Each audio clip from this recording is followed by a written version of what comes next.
哎呀，哎呀，你小心一点，拖鞋。我跟你说啊，这些活你以后不用操心，这活我全包了啊。军哥，这些活我还是能干的，以后有活咱们还是分着干吧。我已经很感谢你了，要不是你姑姑租这套房子给我，我就得流浪街头了。哎，见外了啊！我跟你说啊，这个房子啊，条件是差了点，那也能挡风挡雨的。你呀，你就踏踏实实住着啊，我也好踏踏实实照顾你啊。上班那么辛苦，还得照顾。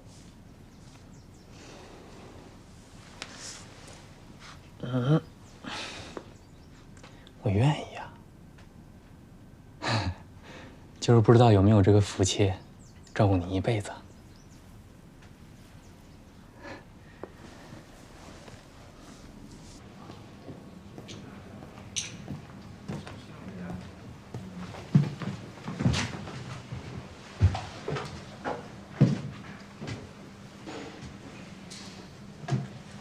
峰辉跟你要你多少钱？哪来的钱啊？啊？我借的。你可拉倒吧！能借你钱的人都让你借了一遍了，谁借你钱？啊？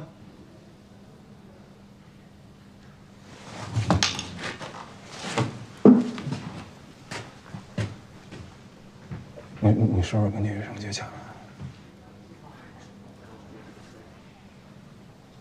你喝酒了？你跟他喝的？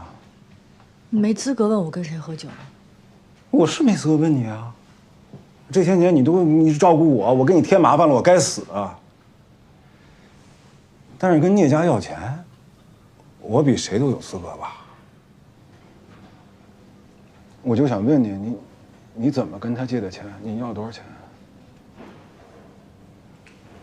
我什么都不要了，自尊心、脸面什么都不要了。我低三下四的求别人把钱借给我，满意了吗？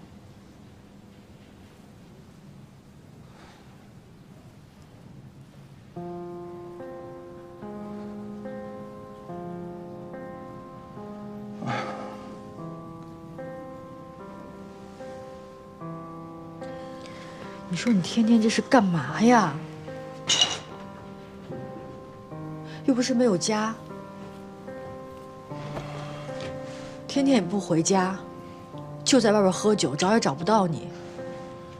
萍萍天天问我说：“爸爸什么时候回来？他想跟你玩儿。”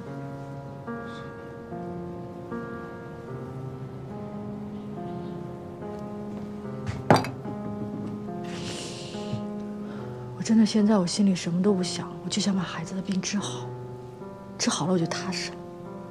你就别折腾我们了，行吗？咱们以前的事忘了，不想了，往前走，好不好？好，我也想往前走。怎么走？我咋走？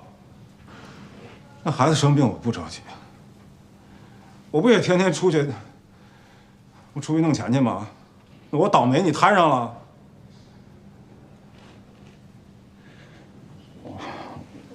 这次不一样，劲儿。我真的，我亲眼看见了，我那哥们儿他拿到高利息了，真拿着了。我不多借，就1万。我1个月之内，我把本钱、利息都给拿回来，你信我？你傻呀？钱真这么好挣？我还用得着这么低三下四的每天找人借钱吗？能办法我跟你说，我烂命一条，我无所谓。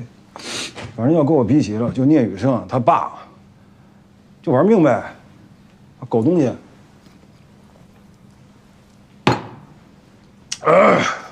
狗东西，他一个也逃不了。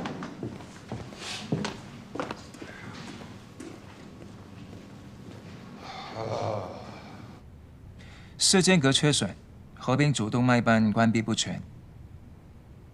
缺损在室上级的肺动脉瓣上，缺损上缘与肺动脉瓣环间有肌肉组织隔开。经缺损，从左向右分流的血液直接射入右室流出道，需要修补缺损。主动脉瓣也有问题，要同时处理。可以先试着成型，如果不行的话，要置换主动脉瓣。这种情况，一般最好是学龄前时期就得做手术。他等到现在，手术风险比较高。有把握吗？当然，医院通过了那个项目，就是那个 CM 公司补贴的那个。你怎么这种表情啊？当初提出引进这个项目的时候，你是最积极的呀。不是说还有审批吗？论证过了。上个星期啊，咱们医院开了一次会，而且呢，还请了几位权威人士。那天你没有参加会议，毕竟是新项目，一切要谨慎小心。病人呢是老董推荐过来的，据说啊家境比较困难，估计啊他能够接受我们补贴的方案。这个项目啊就由你来负责，回头啊你去联系一下病人的家长。好，这个病人呢叫孙平，也是我们这个项目中啊第一个病人。孙平家长，来带孩子进来。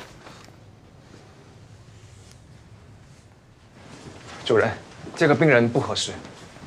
为什么？CM 项目手术风险比较高，选择第一例病人最好是成人。哎呀，我考虑过，但是你想过没有，成年人承受能力是好一些，但是这个项目是有针对性的，在成年人这些患者当中，现在没有合适的。我还是反对选择这个病人。你看，这个病患年龄太小，合并两个问题，可能要做主动脉瓣置换，相对来说病人的病情就比较严重。再来，室间隔缺损合并主动脉瓣关闭不全，虽然不是太复杂的先天性心脏病，但因为这个病患的缺损位置相对少见，而缺损面积又达到8%，修补起来非常复杂。主任，我们项目刚刚开始，你看要不要考虑我们从简单的开始，循序渐进？还有，这个病患我见过一次，家长似乎不太愿意接受。哎呀，你说的这些我都知道，但是你不去亲自试一试，你怎么知道人家家长不愿意啊？